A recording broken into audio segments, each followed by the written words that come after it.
Ladies and gentlemen, welcome to hopefully what might be the first of many discussions, roundtable discussions of the history of Chicago wrestling.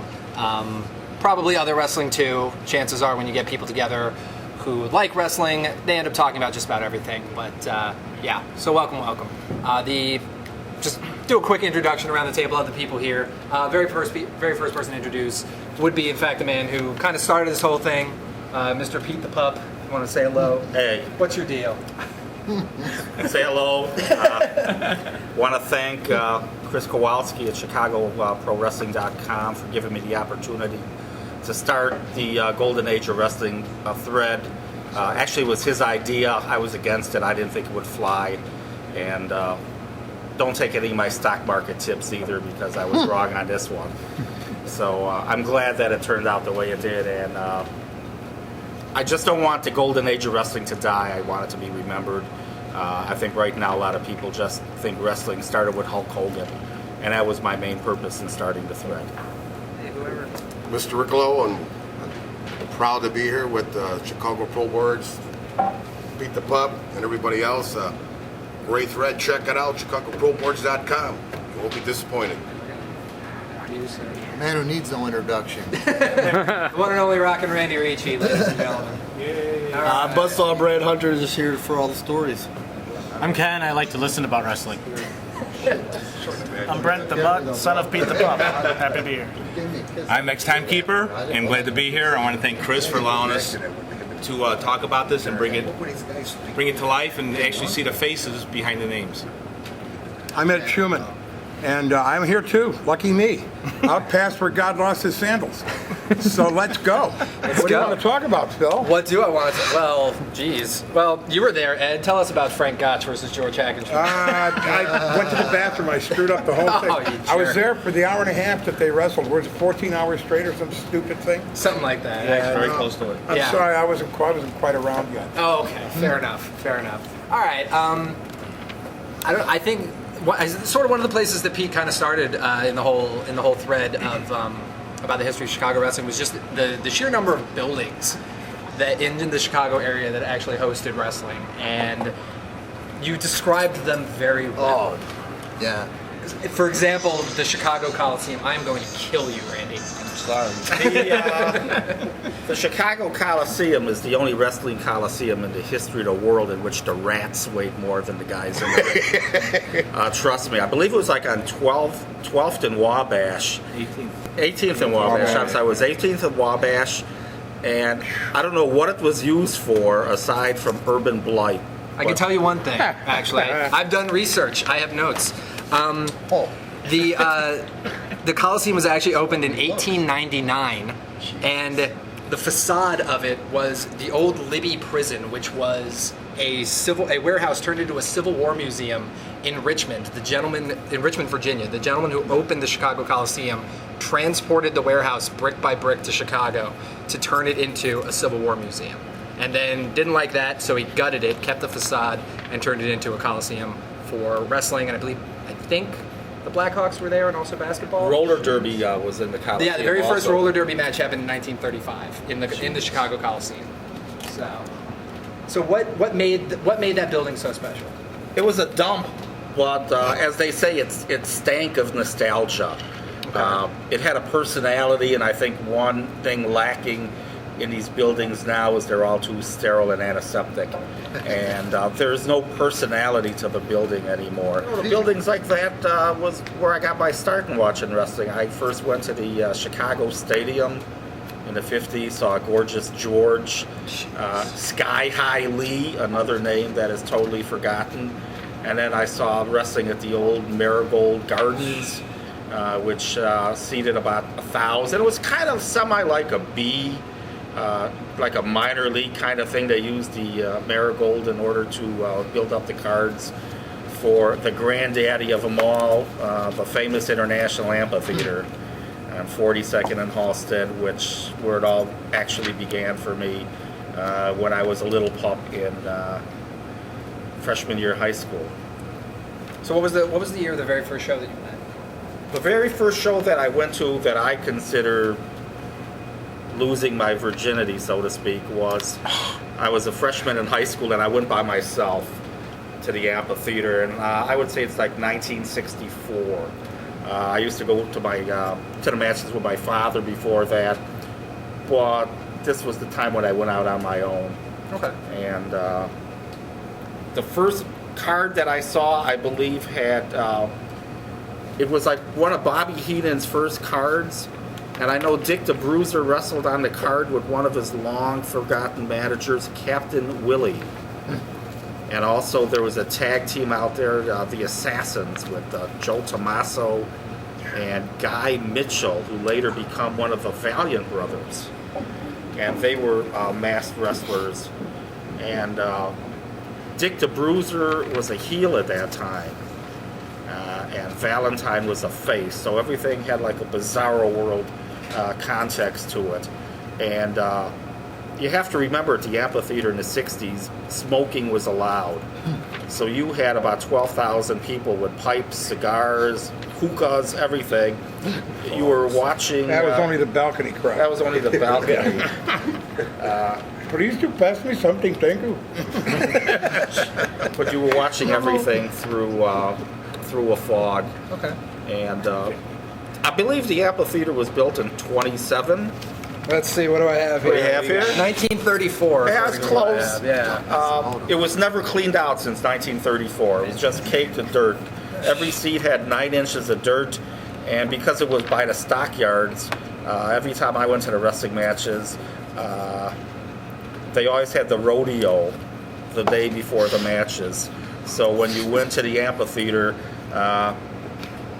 this is public access, so let me just say you had to walk through a lot of horse, cow poop, and all other poop to get to the main arena where the ring was, and that smell permeated the entire arena, and anyone that was at the amphitheater would know exactly what I was talking about. All right. I would agree with that. I was going to say, you I would also agree grew with up in Chicago. What are If your anybody experiences? understands how the layout of the amphitheater worked, this was Halstead.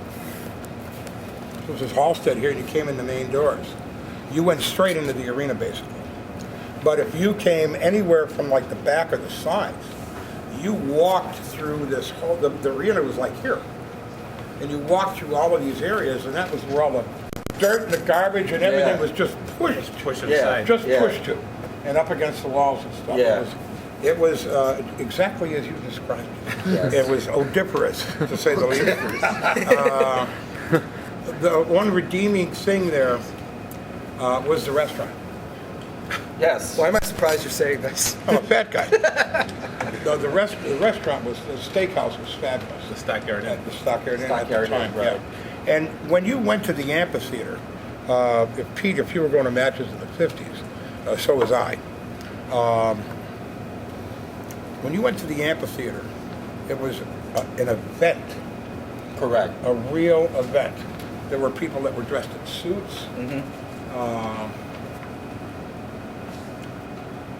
It was like something you'd never seen before. It was special.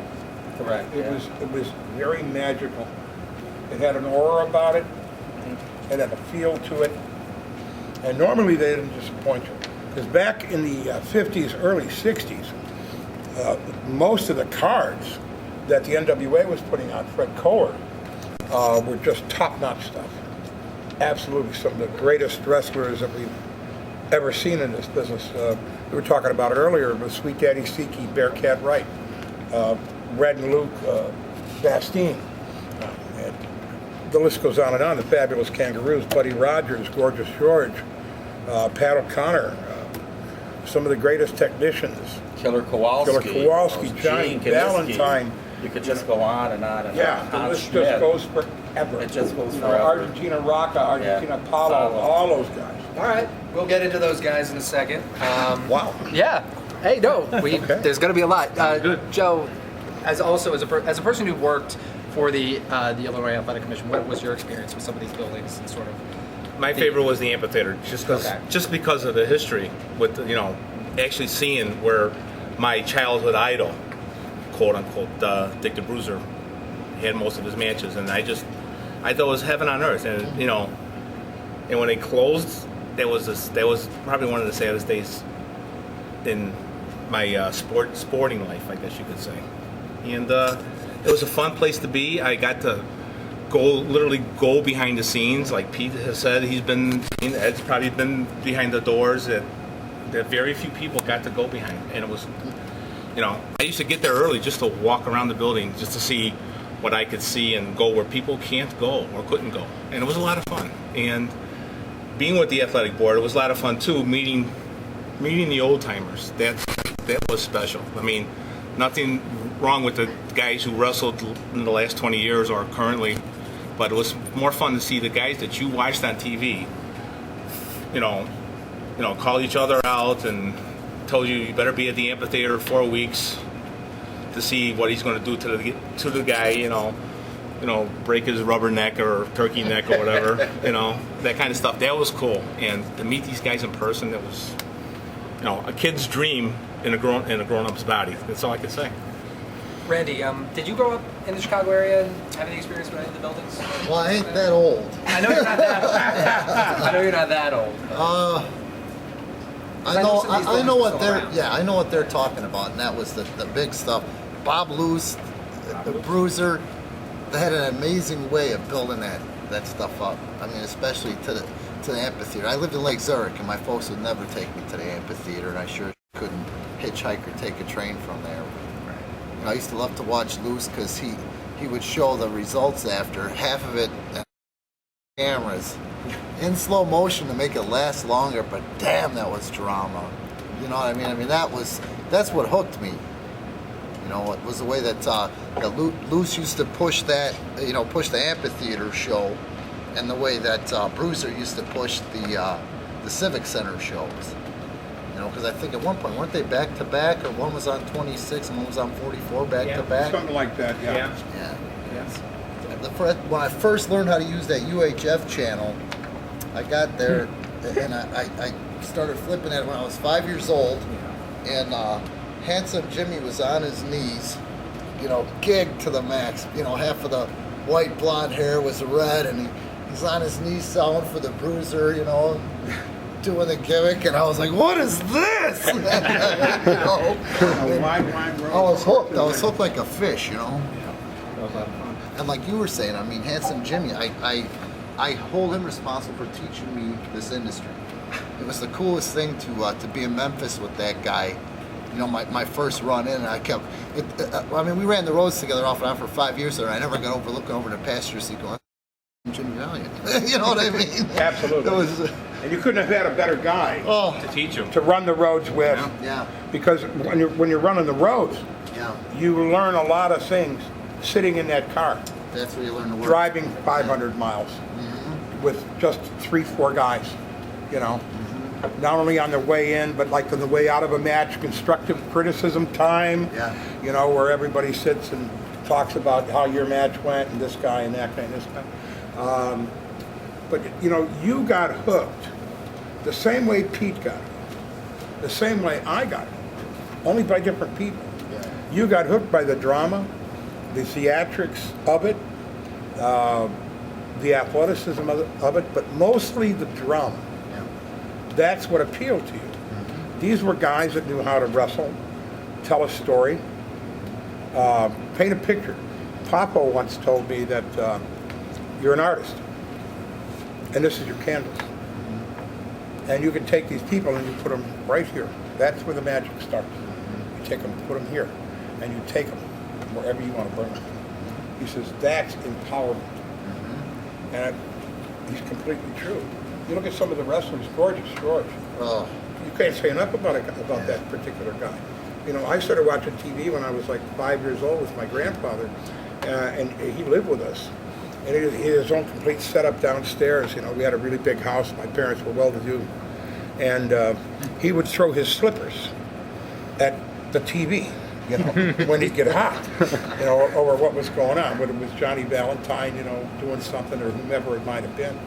And there were certain wrestlers that really tripped his trigger. Buddy Rogers was one that gigantically tripped his trigger. These were guys that knew how to get heat, walk into the ring. Yeah. These people were not allowed to swear. They weren't allowed to give the camera the finger. Or crotch chop. A Yeah. crotch shot. That was considered, crotch chops were considered the cheapest heat Yep. you could possibly get.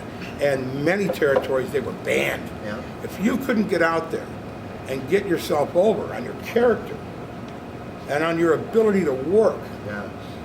maybe you should do something else. Yeah. And that's what's missing in wrestling today. I mean, obviously the internet is a wonderful tool, you know, and God knows where it's going to be in 10 years. I'm a full Yep, believer yep, in it. But like everything in life, there's this side and this side. Yeah. There's good, there's wrong, you know, and the problem with the internet is it made everybody so smart. Yeah. You know, McMahon obviously smartened everybody up. He had no problem doing that. And of course, the wrestling industry on its own through screw-ups over the years had no problem smartening people up. Yeah. But McMahon went out and said it, you know. Yeah. That was where we got, you know, got chop blocked. But the internet allows any idiot to find a wrestling school, any idiot to buy a pair of boots and some trunks, and all of a sudden now you're a wrestler. Why? Because you watched it on TV, and this is what you want to be? No. How about more or less you're an idiot? Because you don't have the ability yet to look in a mirror and be realistic with yourself. You know, if you're going to lie, you know, lie, have a great time, but don't lie to yourself. You're a fool, because you're going to find out that this is not for you. Or maybe you won't find that out, and you'll go through 10 years of wishing, hoping, trying, where if you would have been realistic with yourself and known that you don't have the body, or you don't have the ability to do the talk, Or the brains. or the brains to fathom what this business is all about, then you should get out, or you should do something else in this business. Take photographs. Yeah, yeah. You know, anything. Contribute, There's yeah. there's a million ways you could be involved in wrestling without having to stand in that ring. Well, you know what they do now, Ed, is they start up their own group. Because no one Exactly. else will book them. Exactly. That's one of the happiest. That's one of the most wonderful things that I like, because I'm Reggie Park's partner. Sure. So 80% of these groups Buy the belts. buy our belts. Yeah, yeah. You know, and I'll sell a belt to anybody. I don't care. My mother always wanted to buy the kids. Well, you know, he's got a wife and kids. Yeah, right. So now we got to feed the troops. It's the only way you can Well, I rationalize being can't tell you affiliated. over the years how many world titles we've made. I can't begin to tell you. And it's funny, the world champion doesn't need to be in Paris, France, defending it. There's no need for him in San Francisco, St. Louis. He's got to be in Paducah, Kentucky every Thursday night. That is a real world champion. And I just laugh and say thank you for the money. I would like to, I think it'd be interesting to sort of put it in a slight perspective with how everything has changed, everything has opened up in that sense.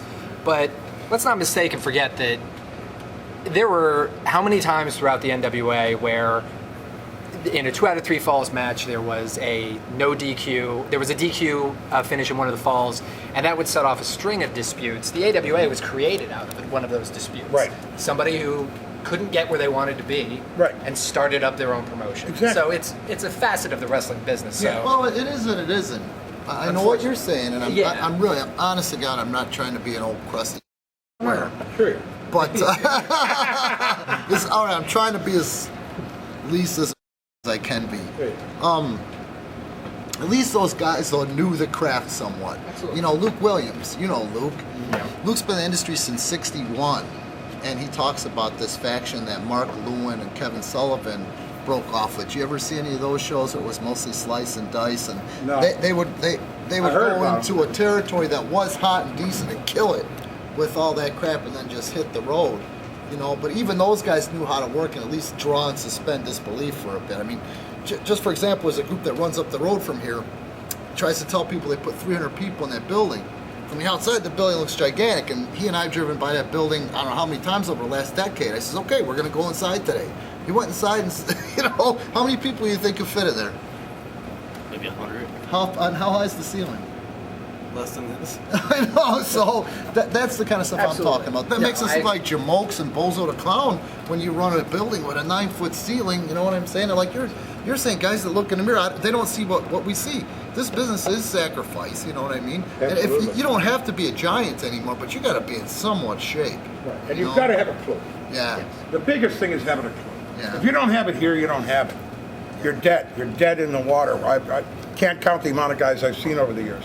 And you can't be self-taught. You can't teach No, yourself no. this industry. Absolutely not. You know? You I was better have lucky- somebody that's taking you under your ring like Handsome Jimmy did for Handsome you. Jimmy and Robert Fuller, you know, the Right. Welches and the Fullers, that whole family. Oh yeah, and Shit. who could you ask for better people?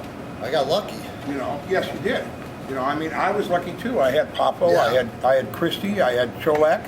Cholak wasn't much of a Yeah. worker, but he was a great guy. I met you through Handsome. Yeah, yeah. You know that? I had Valiant around me a little bit. Kurt and Carl von Bronner, gentlemen saw Weingeroff. You know, I mean, you talk about heat. We were talking before about the heat Hans Schmidt had. Kurt and Carl von Bronner doing a Nazi shaved-headed gimmick with a Jewish manager. Right after World War II, they had unbelievable heat. Unbelievable heat. But you know, you said something about the AWA. Yes. And some of these other groups that broke off. Understand the time period you're talking about. You got all these wrestlers who, because of TV in the 50s, became huge stars worldwide, okay? You've got promoters, like, that were promoters in the 50s and 60s dying off or being put out to pasture. If another promoter, a real promoter, doesn't step in, people like Gagne stepped up. At that point in time, this country got divided by a lot of different things. You know, the NWA was out of Chicago once Kohler passed away. That was the end of it. Gagne got the AWA started. Bruiser got the WWA started. The Sheik was still a member of the NWA, but he was up in Michigan. You had Eddie Graham down in Florida. You had Sam Muchnick and his group down in St. Louis. They took the country and chopped it up. Paul What Bosch Roy- induced it. Yeah, exactly. Was Roy Exactly. Welch part of the NWA too at one point in Alabama? Many of them stayed NWA, Yeah. but now it was the workers who had become stars. Now behind, you know, they were now the pencil, you know. Yeah. And the one thing they had going for them is they were able to be around all of those promoters like Muchnick and Kohler and McMahon Sr. and all these guys. And they got to see it. They got to learn it. They got to understand it. So that by the time they made the move, they had it here. They knew it, yeah. They knew it. Did Gorilla ever work this area, Pete? Gorilla Monsoon? I never saw Gorilla work the area. I thought he was just mainly East Coast. That's what I thought. He was part of the WWW. He Watch the also W's. he helped Carlos start down in Puerto Rico. And Right. I was Yeah. going to say he's the only guy from that area that I know of that could transition from wrestler to the business end of it and not put himself in. What is it? What is Oh ego, yeah. you know? A lot of these guys are just like we were talking about with these little independent groups. Maybe people like Gagne and I don't know his story as to why he became a promoter. I don't know. Who's that, Brian? Vern. Gotcha. You know, but let's say Vern wasn't happy with how the NWA was using him. You know, so he creates his own thing, and because of the accessibility of TV at the time to wrestling, they were very for it. Bang, he starts a company, he becomes the champion. You know, it's like I said before about the guy in Paducah, Kentucky that's got to be there every Thursday night. A lot of these people that find out they can't make it in this business start their own companies because they just can't believe that they can't be the big fish, you know, in this big, huge pond and make it to the WWE, you know, which is where everybody wants to go, or to Japan. So they start their own thing. And that, God knows, that could have been the reason that Gagne did what he did. Eddie Farhat, the Sheik, did what he did.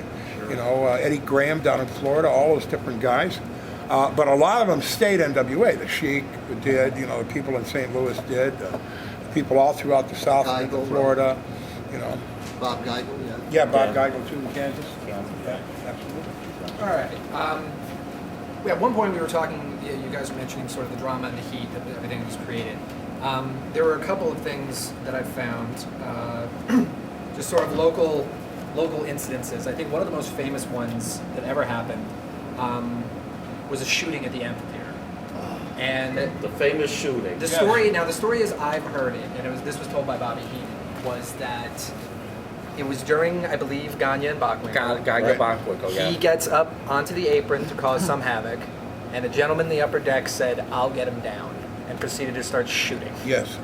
Were you there that night? I was there that night. What First row. did you realize what was happening? or Fourth row? First row. Oh my God. Yeah, Duncan? Up close and personal. I think there was like the finish was originally they had Gagne losing the belt, and then they gave it back to him after they found out what was going on. I heard the shooting. What you have to understand, at that time, the amphitheater was loud and it was not out of the ordinary. You had 12,000 people in a small area, and the noise was always loud, and people were going nuts all the time. And Heenan generated heat like nobody's business. He was like the Zion nuclear power plant of wrestling at the time, generating the heat. So I heard the shots, but I didn't think anything of it. Did you recognize it as gunfire at first? You know, I did and I didn't. I mean, it sounded like something was going on, but then again, it was so loud, it didn't. Plus, there were always fights breaking out in that joint everywhere anyway. Yeah, there's fights always breaking out, and I heard 5 people got shot. Right. Yeah. And Bob Luce turned that into one of the. He spun it. He spun that sucker. I remember that as a kid. Bob Luce always reminded me. Who was Bob Luce, just for people who don't know? Bob Luce was basically the, I don't want to use the term figurehead, but That's what you would use. Front man? he was That's what he was. the figurehead of the AWA. And At the WWE. WWA, Vern Gagne was the brains behind it, and Luce was kind of like the front man for it. I believe Luce got his start for Fred Kohler doing photography. Right. And I believe he had an advertising agency also. Wayli, W-A-Y-L-I. Yeah. They did a small wrestling magazine about this big. I don't know if you remember it. Yeah. Is that From the wrestling as we liked it? No. No? It was in my head, and now you've knocked it out. Oh, good. But nonetheless, yes, he was a photographer for Fred Kohler. I used to sneak in to the Miracles, and when I was a kid, and watch the matches. And Luce was always running around that place, like scurrying around. Always. Wrestling Life. That's right. Wrestling Life. And that's what the programs, the little programs that were sold at the amphitheater, but they were great. They were great. There was like 10, 12 pages minimum. Yeah. You know, and it was on real good paper, and it was all about the hottest things that were happening right then, you know. And yeah, Luce was a figurehead. At the time, the Illinois State Athletic Commission, and Joe can tell you, that you were not allowed to promote or wrestle. You had to do one of the two. So obviously, Gagne and Bruiser are on top as wrestlers. They have to have somebody do figurehead for him, and that was Bob Luce. But he was a hell of a boon to wrestling. Oh, Luce was no a doubt about party. it. In fact, here is a Wrestling Joey. Life magazine Wow. back from the day. I can't tell you how many times I've seen that picture. That's a wonderful slogan right there. Right there. Here we are with Buddy Rogers, Eduardo Carpentier, another fabulous wrestler. Flying Frenchman? Flying Frenchman. Flying Frenchman. Yeah. Here's Bruiser right here. Second page. Prime. Yeah, when he was a young man. Some amazing things. Here he is again. So Bob Luce was the one who put all this together. This was Bob Luce's magazine. Okay. This was his His magazine. TV though, man. Jeez, nobody got angles over like Luce. Huh? I can't tell you how many of these I had. And they all got lost in a fire. Yeah, I lost all my stuff in a fire. I've heard stories that Bob Luce was an extremely eccentric and unique individual. He was a character. He was one of a kind. Bobby You Heenan betcha. said that he would just drive to Cleveland and back just because he wanted to go for a drive. He was that kind of a person. I wouldn't know about that, but I know that at the amphitheater, he just loved pressing the flesh with the fans. Yeah. He would be out there as soon as the gates opened up and the people started walking around. Bob Luce was there talking to everybody, glad handing them, and he really enjoyed what he was doing. And I'm not saying this in a bad way, but Bob Luce also liked the sauce a little bit. And, Tell me this is so. and he was always pleasantly high, shall we say, in a good sense. And he just loved what he was doing. And